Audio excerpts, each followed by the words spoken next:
माननीय प्रधानमंत्री श्री नरेंद्र मोदीजींनी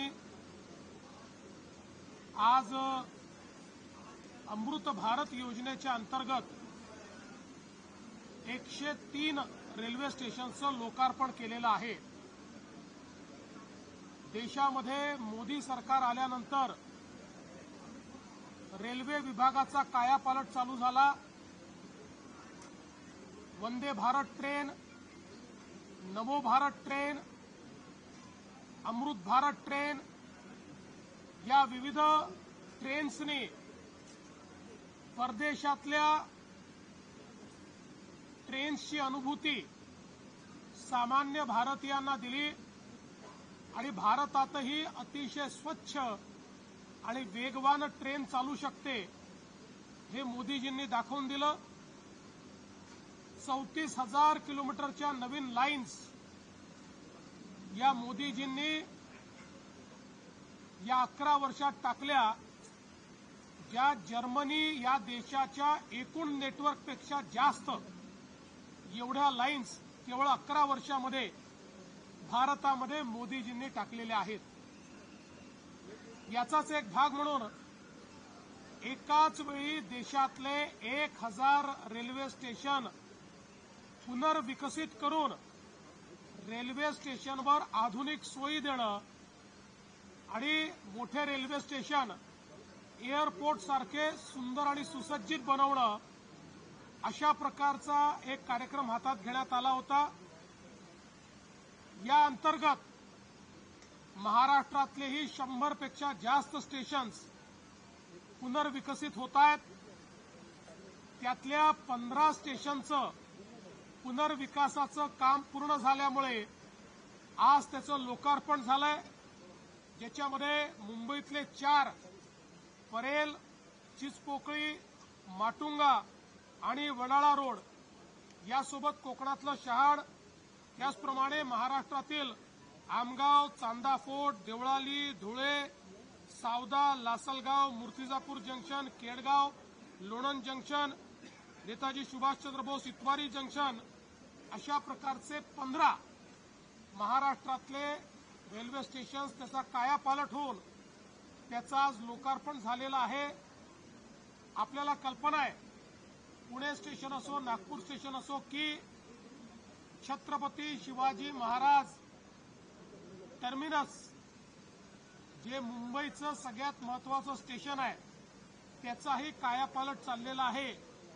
छत्रपती शिवाजी महाराज टर्मिनसला तर 2,800 कोटी रुपये खर्च करून देशातलं सर्वात आधुनिक अशा प्रकारचं रेल्वे स्टेशन हे माननीय मोदीजी तयार करतायत। त्यामुळे रेल्वेचं बदललेलं स्वरूप आपल्याला पाहायला मिळत आहे।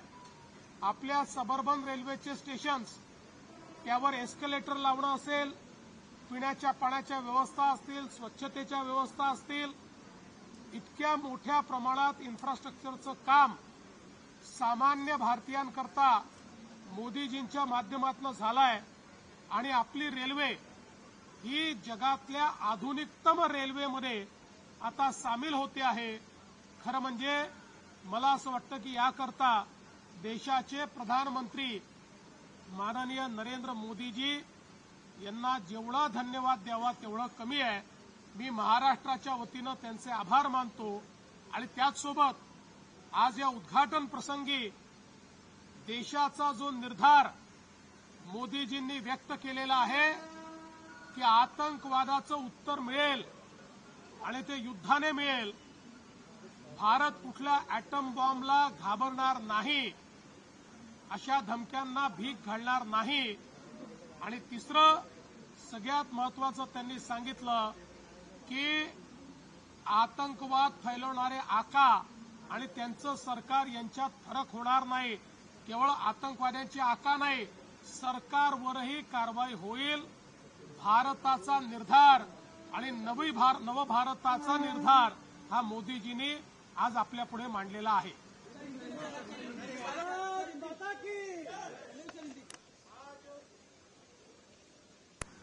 आदरणीय प्रधानमंत्री मोदी जी ने अमृत भारत स्टेशन अभियान के तहत भारत के 103 रेलवे स्टेशंस का कायाकल्प करते हुए उनको लोकार्पित किया है।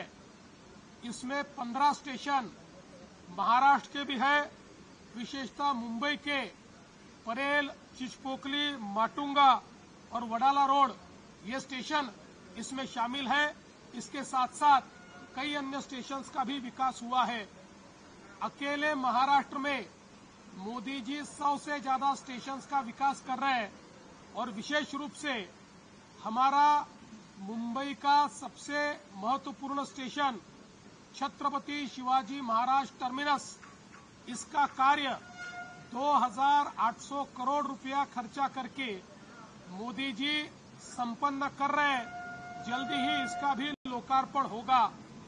देश में मोदी जी ने वंदे भारत ट्रेन, नमो भारत ट्रेन और अमृत भारत ट्रेन, इन जैसे ट्रेनों के माध्यम से देश के गरीबों को, आम आदमियों को विदेशी माहौल जैसी बड़ी सुंदर ट्रेनें, साफ ट्रेनें और गतिमान ट्रेनें देकर उनका एक प्रकार से प्रवास ये आसान किया है। और उसके साथ साथ हमारे देश में मोदी जी ने तकरीबन 34,000 करोड़ की नई रेल लाइन बिछाई है, जो पूरे जर्मनी के नेटवर्क से ज्यादा बड़ी इस प्रकार की ये नेटवर्क है। हमारे देश के रेलवे का कायाकल्प करने के लिए मैं प्रधानमंत्री जी का आभार व्यक्त करता हूं और विशेष रूप से इसके कारण महाराष्ट्र के प्रवासियों को जो सुविधा मिल रही है उसके लिए उनका आभार व्यक्त करता हूं। आज बीकानेर से मुंबई तक की एक्सप्रेस ट्रेन भी शुरू हुई है, उसके लिए भी मैं उनका आभार व्यक्त करता हूं। आज प्रधानमंत्री जी ने इस कार्यक्रम में नव भारत का निर्धार, नव भारत का संकल्प हमारे सामने रखा है और मोदी जी ने स्पष्ट कर दिया है कि अगर आतंकवादी कार्रवाई होगी तो सेना को खुली छूट है, उसका जवाब युद्ध के साथ होगा।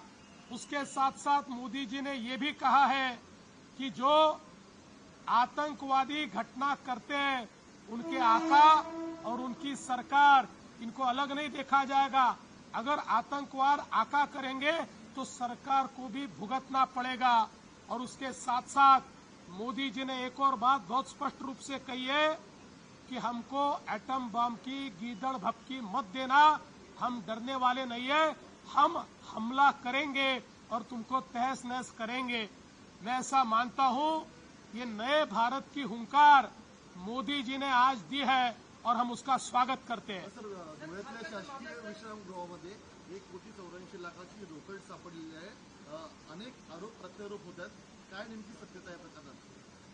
धुळ्याची घटना अतिशय गंभीर आहे, त्याची सत्यता अजून समजलेली नाही, पण त्याची सत्यता बाहेर आलीच पाहिजे। कारण विधानमंडळाच्या समितीवर प्रश्नचिन्ह उभं राहणं हे आम्ही कदापि सहन करू शकत नाही। विधानमंडळाची एक आपली गरिमा आहे, त्यांचा आपला मान आहे। अशा परिस्थितीमध्ये दूध का दूध, पाणी का पाणी झालंच पाहिजे आणि म्हणून या संपूर्ण घटनेची चौकशी एसआयटी नेमून आम्ही करायचं ठरवलेलं आहे। याच्यामध्ये कोण दोषी आहे, कोणी मागितलेले पैसे आहेत का, या सगळ्या गोष्टीचा छडा लावण्यात येईल। आणि त्याचवेळी मी स्वतः विधानसभेचे अध्यक्ष आणि विधान परिषदेचे सभापती या दोघांनाही विनंती करणार आहे की त्यांनीही स्वतंत्रपणे एथिक्स कमिटी गठीत करून या संपूर्ण घटनेची चौकशी करावी। कुठल्याही परिस्थितीमध्ये विधानमंडळाच्या समितीची पद्धती बदनाम होणं हे आपल्याला परवडणारं नाही। त्यामुळे या संदर्भात अतिशय गांभीर्याने कारवाई केली जाईल।